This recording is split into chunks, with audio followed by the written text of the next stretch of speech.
जय श्री कृष्णा। आप सभी का आपके अपने YouTube चैनल पर हार्दिक स्वागत है। आज हम सुनेंगे पुरुषोत्तम मास महात्म्य अध्याय 18। अगर आपने प्रथम 17 अध्याय नहीं सुने हैं तो आप मेरे चैनल पर सुन सकते हैं। 18वें दिन की कथा सुनने से पहले कल हमने 17वें अध्याय में सुना था कि सुदेव शर्मा भगवान में चित्त लगाता है। इस प्रकार सुदेव शर्मा का पुत्र सुखदेव बड़ा हो गया। एक दिन सुदेव शर्मा भगवान हरि के चरणों में ध्यान करने लगा। उसी दिन सुखदेव अपने मित्रों के साथ जल क्रीड़ा करने के लिए बावड़ी पर गया। वह मित्रों को छलने की इच्छा से जल में गोता लगाने लगा तो वह बाहर नहीं निकला। उसकी वहीं मृत्यु हो गई।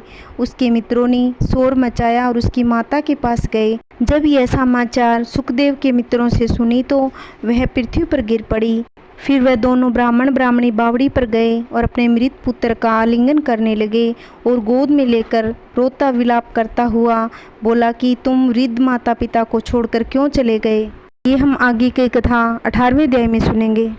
नारद जी बोले, हे तपोनिधे। उसके बाद साक्षात भगवान वाल्मीकि मुनि ने राजा दृढ़धनवा को क्या कहा सो आप कहिए। श्री नारायण बोले, वह राजश्री दृढ़धनवा अपने पूर्व जन्म का वृत्तांत सुनकर आश्चर्य करता हुआ श्रेष्ठ वाल्मीकि मुनि से पूछता है। दृढ़धनवा बोला, हे ब्राह्मण, आपके नवीन सुंदर अमृत के समान वचनों को बार बार पान करने पर भी तृप्त नहीं हुआ, इसीलिए पुण्य उसके बाद का वृत्तांत कहिए। वाल्मीकि मुनि जी बोले, हे जगतपते, इस प्रकार उस ब्राह्मण के विलाप करते समय गर्जना से दसों दिशाओं को जायमान करते हुए असमय में होने वाले मेघ घिर आए। उसके साथ ही पर्वतों को कांपने वाली, शरीर को स्पर्श करने वाली ठंडी वायु चल गई। अत्यंत कड़कड़ाती आवाज़ से बिजली चमकी और मेघ शब्द सब दिशाओं में फैल गया। इस प्रकार 1 महीने तक पानी बरसता रहा। सब पृथ्वी जलमग्न हो गई, किंतु पुत्र शोक की अग्नि से संतप्त उस ब्राह्मण को कुछ भी पता नहीं चला। उसने अन्न जल सब छोड़कर हाय पुत्र करते हुए विलाप किया। और 1 मास श्री कृष्ण भगवान का प्रिय पुरुषोत्तम मास था। सो अनजाने में ही उस ब्राह्मण को पुरुषोत्तम मास का सेवन हो गया। उस पुरुषोत्तम मास के सेवन से अत्यंत प्रसन्न नूतन मेघ के समान श्याम वर्ण वनमाला से भूषित हरि भगवान स्वयं प्रकट हो गए। जगत के नाथ हरि भगवान के प्रकट होने पर मेघ समूह गायब हो गया। उस ब्राह्मण ने पुरुषोत्तम श्री कृष्ण चंद्र को देखा। दर्शन होने के बाद ही गोद में लिए हुए पुत्र के शरीर को जमीन पर रखकर स्त्री सहित ब्राह्मण श्री कृष्ण भगवान को दंडवत नमस्कार करता हुआ हाथ जोड़कर श्री कृष्ण भगवान के सामने खड़ा होकर श्री कृष्ण भगवान ही हमारे रक्षक हो ऐसा विचार करता हुआ भगवान श्री पुरुषोत्तम की सेवा से प्रसन्न हो अमृत की वृष्टि करने वाली अत्यंत मधुर वाणी से बोले। श्री हरि भगवान बोले, हे सुदेव, तुम धन्य हो। इस समय आप भाग्यवान हो। तुम्हारे भाग्य के वर्णन करने में त्रिलोक्य में कौन समर्थ है। हे वत्स, हे तपोधन, जो तुम्हारा होने वाला है उसको हम कहेंगे, तुम सुनो। हे ब्राह्मण, 12,000 वर्ष की आयु वाला पुत्र तुमको होगा। हे द्विज उत्तम, यह तुमको निसंदेह सुख देने वाला होगा। मैं प्रसन्न होकर तुमको यह पुत्र देता हूँ। हे द्विज उत्तम, तुम मेरे प्रसाद से तुम्हारे पुत्र सुख को देकर देवता, गंधर्व और मनुष्य सब पुत्र सुख की कामना करने वाले होंगे। इस संबंध में तुमसे एक प्राचीन इतिहास कहता हूँ जो मार्कंडेय मुनि ने राजा रघु को सुनाया था। पहले कोई महामनादनु नाम से बुनेश्वर थे जो पुत्र रूपी मानसिक चिंता से संतप्त होकर महादुखित रहते थे। तब उन्होंने अमर पुत्र होने की इच्छा से महाघोर तप किया। 1000 वर्ष बीतने पर देवता प्रकट होकर मुनि से बोले, हे मुनिराज, हम तुम्हारे महाकठिन तप से बड़े प्रसन्न हैं। तुम्हारा कल्याण हो। जो तुम्हारे मन में हो इच्छा वर मांग लो। श्री नारायण बोले। इस प्रकार देवताओं के अमृतमय वचन सुनकर मुनि तृप्त हो गए। मुनीश्वर ने बुद्धिशाली और अमर पुत्र मांगा। तब सब देवताओं ने मुनि से कहा, हे मुनिवर, ऐसा तो पृथ्वी पर आज तक नहीं हुआ। मुनि बोले, अच्छा, कोई निमित आयु वाला पुत्र ऐसा वर दो। देवताओं ने कहा, निमित्त क्या है, यह स्पष्ट करें। तब मुनि बोले, हे माँ पर्वत, जब तक रहे तब तक की आयु वाला पुत्र दीजिए। तथास्तु ऐसा कहकर इंद्र सहित सभी देवता स्वर्ग को चले गए। दोनों मुनि के थोड़े ही समय में वैसा ही पुत्र हुआ। वह पुत्र चंद्रमा के समान दिन प्रतिदिन बढ़ने लगा। जब वह बालक 16 वर्ष का होने पर मुनीश्वर ने उससे कहा कि हे वत्स, कभी भी मुनियों का अनादर न करना।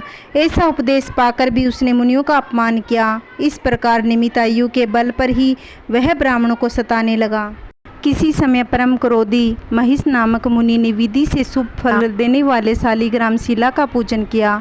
उसी समय उस बालक ने वहां आकर शालिग्राम की शिला को जल्दी से लेकर अपनी चंचलता से आकर हंसता हुआ पूर्ण जल वाले कूप में छोड़ दिया।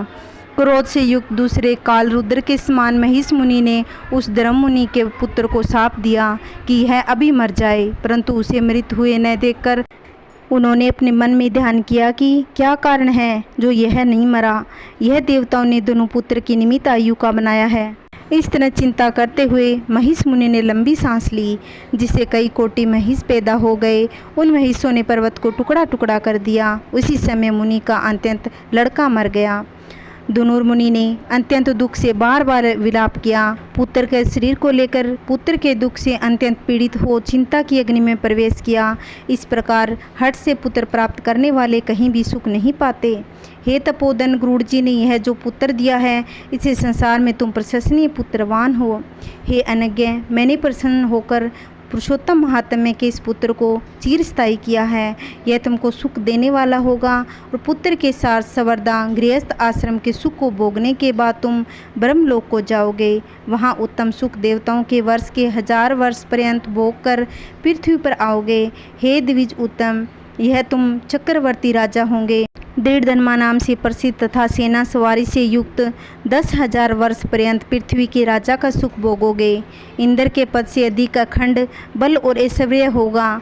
उस समय यह गोमती स्त्री पटरानी होगी, नित्य पति सेवा में तत्पर और गुण सुंदरी नाम वाली होगी। राजनीति विशारद तुम्हारा 4 पुत्र होंगे। सुंदर मुख वाली महाबागा सुशीला नाम की कन्या होगी। हे महाबाग, सुरों और असुरों को दुर्लभ संसार के सुखों को भोगकर तुम संसार रूपी समुद्र के पार करने वाले विष्णु भगवान को जब भूल जाओगे, हे वीर, तुम सम्य वन में यह तुम्हारा पुत्र तोता बनकर वट वृक्ष के ऊपर बैठकर वैराग्य पैदा करने वाले श्लोक को बार बार पढ़ता हुआ तुमको इस प्रकार बोध कराएगा। सुख पक्षी के वचन को सुनकर दुखित मन होकर घर आओगे। संसार के विषय सुखों को छोड़कर चिंता रूपी समुद्र में मगन हे भूषूर, तुमको वाल्मीकि मुनि आकर ज्ञान कराओगे।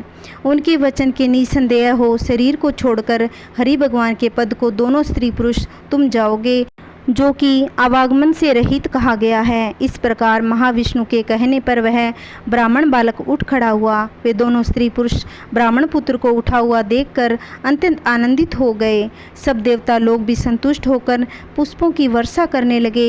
सुखदेव ने भी श्री हरि को माता पिता को प्रणाम किया। उस ब्राह्मण पुत्र के साथ गरुड़ जी भी अत्यंत प्रसन्न हो गए। उस समय चकित होकर ब्राह्मण ने श्री हरि भगवान को नमस्कार किया और हाथ जोड़कर हृदय में होने वाले संदेह को दूर करने के लिए हर्ष के कारण गदगद वचन से जगदीश्वर से बोला, हे हरि, मैंने 4000 वर्ष पर्यंत लगाकर अत्यंत दुष्कर तप किया। उस समय मेरे को अपने वहां आकर जो कठोर वचन कहा, हे वत्स, हमने अच्छी तरह देखा, इस समय तुमको निश्चय पुत्र नहीं है। हे हरे, उस वचन का उल्लंघन कर मेरे मृत पुत्र को जीवित करने का कारण क्या है, सो आप कहिए। आज का हमारा पुरुषोत्तम मास महात्म्य अध्याय 18। कल की वीडियो में हम आगे का अध्याय रसपान करेंगे। जय श्री कृष्णा, राधे राधे। अगर आपको मेरी वीडियो अच्छी लगती हो तो लाइक करना, वीडियो को ज़्यादा से ज़्यादा शेयर करना। अगर आप चैनल पे नए आए हो तो प्लीज़ चैनल को सब्सक्राइब करना, जिससे आने वाली वीडियो की नोटिफिकेशन आपको सबसे पहले मिल सके। जय श्री कृष्णा। ओम नमो भगवते वासुदेवाय नमः।